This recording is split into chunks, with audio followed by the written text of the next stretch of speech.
नमस्कार साथियों, एक बार फिर से आप सभी का आपके खुद के YouTube channel CP Singh official the agri master पर बहुत बहुत स्वागत है।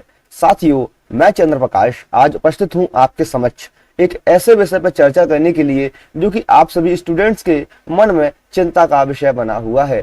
साथियों, यह विषय है CUET का एग्जाम। दोस्तों, हाँ, आपने सही सुना, CUET का एग्जाम। इसमें वैसे कोई चिंता का विषय नहीं है, लेकिन है एक चिंता का विषय।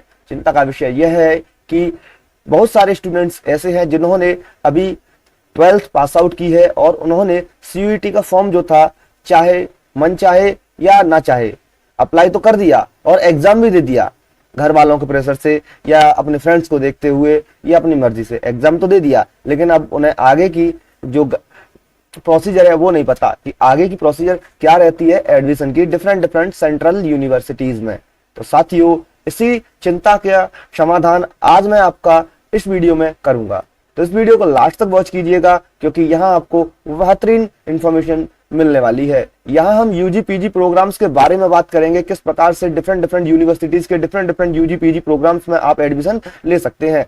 और दोस्तों, CUET जो आपने अप्लाई किया था वहां तो आपने डाल ही दिया होगा, यूजी के लिए है, पीजी के लिए है, लेकिन आगे का जो प्रोसीजर है ना वो सेम रहता है हर एक यूनिवर्सिटी का। तो मैं आपको आगे बताने वाला हूं किस प्रकार से यह प्रोसीजर रहने वाला है 2024-25 सेशन के लिए। यहाँ आपको पूरा जो इन्फॉर्मेशन है प्राप्त हो जाएगी, रजिस्ट्रेशन से रिलेटेड, फॉर्म अप्लाई से रिलेटेड, अपलोड से रिलेटेड, जो भी आपके डॉक्यूमेंट अपलोड किए जाते हैं यूनिवर्सिटी की वेबसाइट पर, पेमेंट जो भी आपका होगा, सारा मैटर यहाँ आपका सॉल्व हो जाएगा।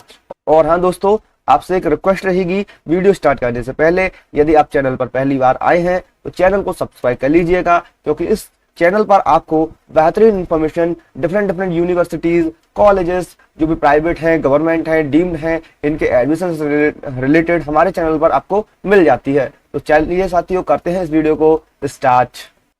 देखिए दोस्तों, सबसे पहले हम जान लेते हैं CUET होता क्या है। देखिए दोस्तों, CUET की जो फुल फॉर्म है वह है common university entrance test. Common university entrance test यानी कि भारत के अंदर जितनी भी यूनिवर्सिटी है उनके लिए एक कॉमन एग्जाम है। किस लिए कॉमन एग्जाम है? एडमिशन के लिए। एडमिशन के लिए यह एक कॉमन एग्जाम है, जिस एग्जाम को आप दे करके किसी भी यानी अपनी मनचाही यूनिवर्सिटी में भारत के अंदर एडमिशन ले सकते हैं। देखिए दोस्तों, यह एग्जाम जो है क्यों चलाया गया? ये एग्जाम इसलिए चलाया गया है क्योंकि भारत के अंदर तमाम यूनिवर्सिटीज है। अब एक बच्चा स्टूडेंट्स जो कि 12th पास आउट उसने की है, एकदम उसका माइंड जो है फ्रेश है, खाली है, उसे कुछ नहीं पता किस प्रकार से एडमिशन वगैरह होते हैं और किस यूनिवर्सिटी के कब एडमिशन निकल रहे हैं। तो इसी के समाधान के लिए यह CUET का प्रोग्राम जो है चलाया गया है। इस CUET के माध्यम से जो छात्र हैं कई सारी कॉलेजेस को अपने फॉर्म में सेलेक्ट कर सकते हैं। फॉर्म अप्लाई करने के दौरान उस समय वह कई सारी यूनिवर्सिटीज जो है भारत की, उनको सेलेक्ट कर सकते हैं। जो भी उनकी मनचाही यूनिवर्सिटीज हैं, एक ही फॉर्म में उनका काम हो जाता है। नहीं तो पहले क्या होता था, डिफरेंट जितनी भी यूनिवर्सिटीज हैं उनके खुद की वेबसाइट पर जाना होता था। यानी A यूनिवर्सिटी है कोई, इसका फॉर्म भरना पड़ा, B यूनिवर्सिटी है इसका भी भरना पड़ा, C है इसका भरना पड़ा, D है इसका भरना पड़ा। मतलब स्टूडेंट को कोई स्टूडेंट ने फॉर्म तो फिल किया, A का फिल किया, अब उसे आस नहीं है भाई A में एडमिशन हो जाएगा तो उसने B का भी फिल कर दिया, B में भी आस नहीं है तो C का फिल कर दिया, अब C में भी आस नहीं है तो D का फिल कर दिया। लेकिन इसी के समाधान के लिए CUET आया। CUET किसके द्वारा चलाया जा रहा है? NTA के द्वारा, नेशनल टेस्ट एजेंसी जो है NTA, इसके द्वारा यह एग्जाम जो है कंडक्ट कराया जाता है भारत के अंदर। सबसे बड़ी एग्जाम कराने की जो संस्था है वह है NTA के द्वारा यह एग्जाम जो है कराया जाता है। और ये जो एग्जाम है इसके थ्रू हम कई सारी यूनिवर्सिटीज में एक ही फॉर्म के माध्यम से एडमिशन जो है प्राप्त कर लेते हैं। ठीक, और इसके लिए जो एलिजिबिलिटी क्राइटेरिया है वो आपकी 10+2 यानी कि 12th आपकी कंप्लीट होनी चाहिए, किसी भी विषय से आपकी होनी चाहिए, तो आप एडमिशन जो है यूजी प्रोग्राम्स के लिए ले सकते हैं।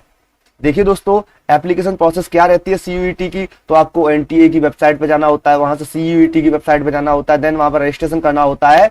रजिस्ट्रेशन करने के बाद आपको वहां पे जो भी इंफॉर्मेशन आपकी मांगी जाती है वो आपको फिल करनी होती है, जैसे कि personal details, academic details, program preference आपको वहां पे सेलेक्ट करने होते हैं, किस प्रोग्राम में आपको एडमिशन चाहिए, BA में चाहिए, BSc में चाहिए, BTech में चाहिए, जो भी वहां पे आप जो प्रोग्राम प्रेफरेंस है आप वहां से सेलेक्ट कर लेते हैं। देन आपको वहां पे अपने डॉक्यूमेंट जो अपलोड करने होते हैं, जैसे कि scan copy of your photographs, signature और जो भी आपके रिक्वायर्ड डॉक्यूमेंट वहां मांगे जाते हैं आपको वहां देने होते हैं। देन आपको पेमेंट फीस का करना होता है। फीस का पेमेंट आप debit card, credit card, net banking, UPI किसी से भी कर सकते हैं। तो इस प्रकार से आप जो एप्लीकेशन फॉर्म है सीयूईटी का, इसे फिल कर सकते हैं दोस्तों।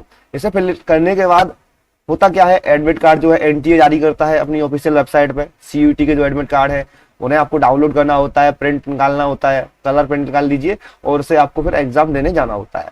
आपको अपने साथ एक आईडी प्रूफ ले जाना होता है, एडमिट कार्ड के साथ में आधार कार्ड ले जाइए या पैन कार्ड ले जाइए, जो भी आपके पास अवेलेबल है आईडी कार्ड वो ले जाना होता है आईडी प्रूफ के लिए। तो दोस्तों इस प्रकार से आप सीयूईटी के एग्जाम हॉल में पहुंच गए। अब आपको एग्जाम देना है। अब आपने एग्जाम दे दिया, अब रिजल्ट डिक्लेरेशन होती है। रिजल्ट जब आता है तो सीयूईटी की जो ऑफिशियल वेबसाइट है, एनटीए ने बना रखी है, एनटीए की वेबसाइट है, तो वहां जाना होता है। वहां पे का जो भी एप्लीकेशन आईडी है और पासवर्ड है उसको डालने के बाद आपकी जो आंसर की है वो आपको डाउनलोड करनी होती है। आंसर की में आप चेक कर सकते हैं क्या आपका मार्क्स वगैरह रहे। उसके बाद जो फाइनल स्कोर कार्ड है वह आपका एनटीए की वेबसाइट पर अवेलेबल हो जाता है। तो उसे आप डाउनलोड करने के बाद जो भी आपकी उसमें मेरिट वगैरह बनी हुई है उसके अनुसार आपको फिर काउंसलिंग के लिए रजिस्ट्रेशन करना होता है। यहाँ से पूरी की पूरी प्रोसीजर जो है आगे चालू होती है। यहाँ तक तो एकदम सिंपल थी, यहाँ तक तो हर एक स्टूडेंट ने कर लिया है, एग्जाम भी दे रखा है अभी। तो अब रिजल्ट की वो इंतजार कर रहे हैं, जैसे रिजल्ट आएगा तो वह काउंसलिंग के लिए उन्हें रजिस्ट्रेशन करना होता है। तो दोस्तों यहाँ तक आपको पूरी प्रोसीजर जो है समझ में आई गई होगी। मैंने आपको पूरी स्टेप बाय स्टेप यहाँ तक आपको जानकारी जो है प्रोवाइड करने की कोशिश की है, ठीक है। अब बात करते हैं काउंसलिंग की। काउंसलिंग के लिए आपको सीयूईटी के पोर्टल पर जाना होता है, वहां पर आपको रजिस्ट्रेशन करना होता है। ये रजिस्ट्रेशन जो है एकदम फ्री होता है क्योंकि आप फीस जो है सीयूईटी के फॉर्म की दे चुके हैं, ठीक। इसके बाद चॉइस फिलिंग आपको करनी होती है। जिस भी यूनिवर्सिटी में आप जाना चाहते हैं, जिस कोर्स के लिए जाना चाहते हैं, तो आप यहाँ से फिर से चॉइस फिलिंग करनी होती है। एक बार तो आपने सीयूईटी के फॉर्म में की थी, लेकिन आप फिर से एक बार यहाँ चॉइस जो है अपनी फिल कर सकते हैं। आपकी जो भी चॉइस है जिस भी यूनिवर्सिटी के लिए है।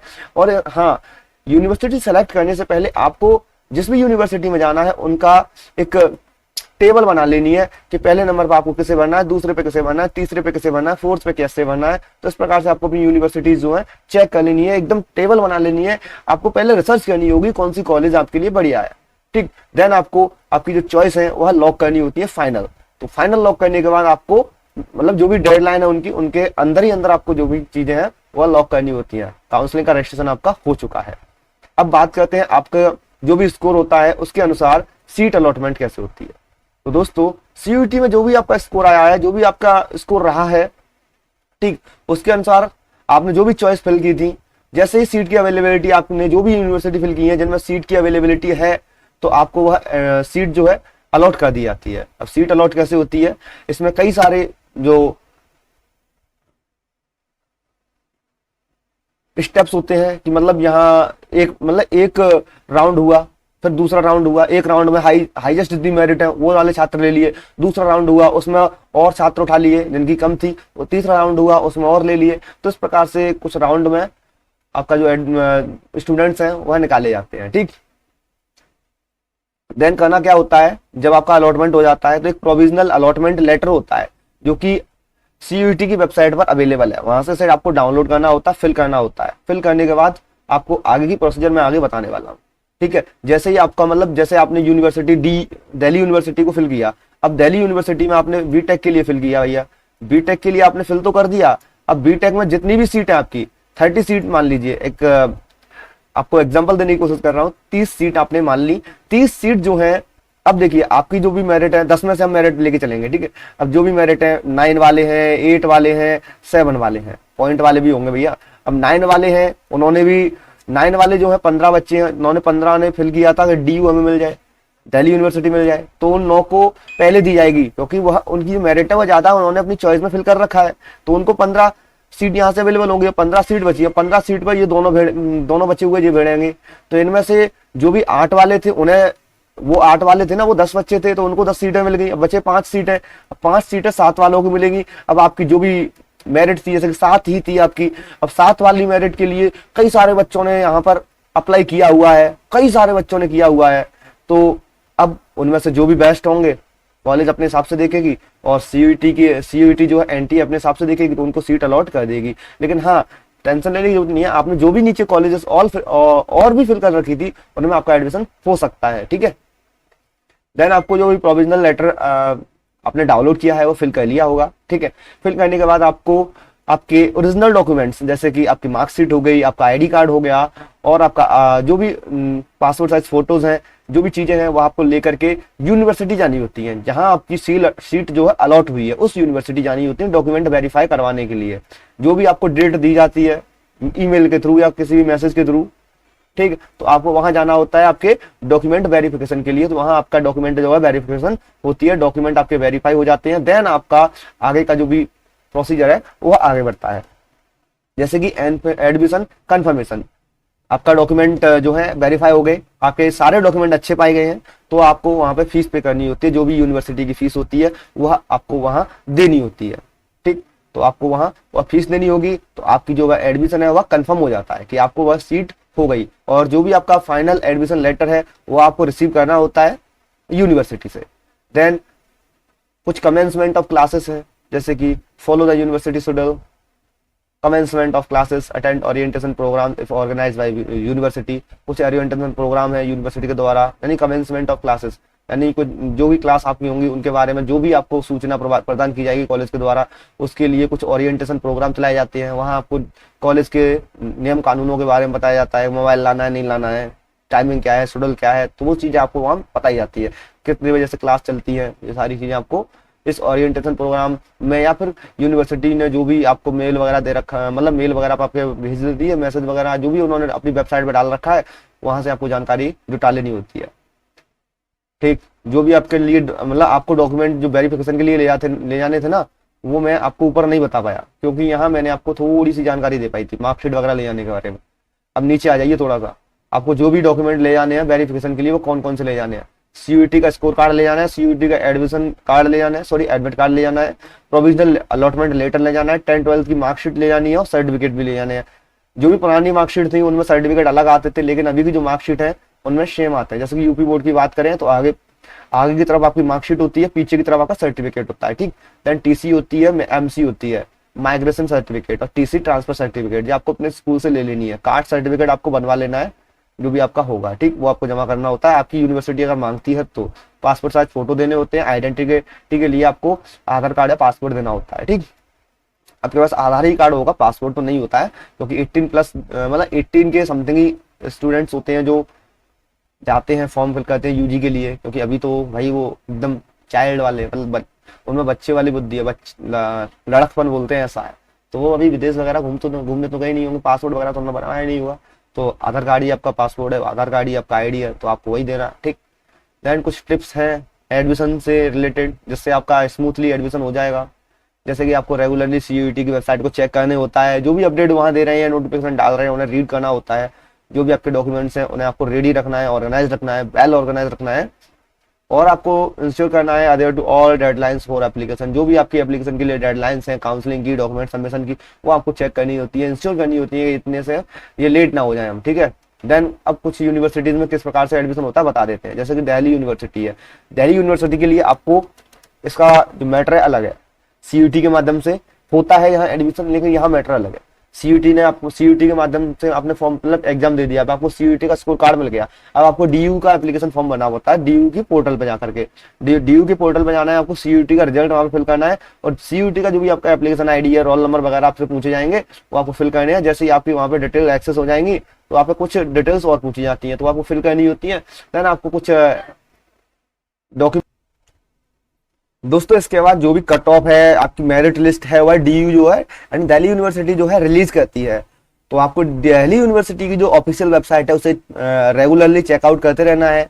जो भी आपके चॉइस फिलिंग थी कोर्स के लिए, सीट अलोकेशन के लिए, तो वो आपको देखते रहनी है। देन आपके डॉक्यूमेंट वेरिफिकेशन के लिए आपको बुलाया जाएगा, फीस पेमेंट के लिए बुलाया जाएगा, और आपका एडमिशन जो है सुगमतापूर्वक हो जाएगा। देन ऐसे बनारस हिंदू यूनिवर्सिटी है, बनारस हिंदू विश्वविद्यालय जो है, बीएचयू जो है, यहाँ पर भी ऐसे ही होता है। बीएचयू का आपको एप्लीकेशन फॉर्म फिल करना होता है, सीयूईटी का एप्लीकेशन नंबर वगैरह डाल के, मेरिट और काउंसलिंग जो भी है, मेरिट लिस्ट या काउंसलिंग जो भी यूनिवर्सिटी की तरफ से होती है वो आपको करनी होती है। काउंसलिंग के लिए जो भी राउंड उनके द्वारा चलाए जाते हैं वो भी आपको करने होते हैं। फाइनल आपका एडमिशन जो है हो जाता है डॉक्यूमेंट वेरिफिकेशन के बाद, पेमेंट के बाद में। तो इस प्रकार से जेएनयू में भी होता है। और कुछ टिप्स हैं भैया, टिप्स क्या है, आपको रेगुलरली अपडेटेड रहना होगा वेबसाइट्स के साथ में, डिफरेंट यूनिवर्सिटीज के साथ में, और अनाउंसमेंट के लिए, अपडेट्स के लिए, ठीक है। और आपके डॉक्यूमेंट जो है आपको रेडी रखने होंगे वेरिफिकेशन के लिए, ओके। और आपको जो भी डेडलाइंस हैं उनके अंदर ही सारी चीजें करवानी होंगी। दोस्तों 2024-25 सेशन के लिए आप मेरे द्वारा बताए गए स्टेप्स को फॉलो करके सक्सेसफुली अपनी जो भी सीट है वह अलॉट करवा सकते हैं किसी भी यूनिवर्सिटी में CUET के माध्यम से। दोस्तों, यह वीडियो आपको कैसी लगी हमें कमेंट में जरूर बताइएगा। और हाँ दोस्तों, जो वीडियो है मैंने सेंट्रल यूनिवर्सिटीज के लिए बनाई है, सेम प्रोसीजर स्टेट यूनिवर्सिटीज के लिए भी रहती है, कोई अलग प्रोसीजर नहीं है, सेम ही प्रोसीजर है स्टेट यूनिवर्सिटीज के लिए भी। तो साथियों, आशा करते हैं आपको यह वीडियो बेहद पसंद आई होगी और इम्पोर्टेंट भी लगी होगी। तो इस चैनल को सब्सक्राइब करने के बाद में वीडियो को शेयर कर दीजिएगा अपने मित्रों के साथ में जिन्हें CUET के बारे में नहीं पता था, तो वो भी इसके बारे में जान जाएंगे और अपना एडमिशन जो है सुगमता पूर्वक अपनी मनचाही यूनिवर्सिटी या कॉलेज में ले पाएंगे। तो चलिए साथियों, मिलेंगे आपसे नेक्स्ट वीडियो में, तब तक के लिए जय हिंद जय भारत।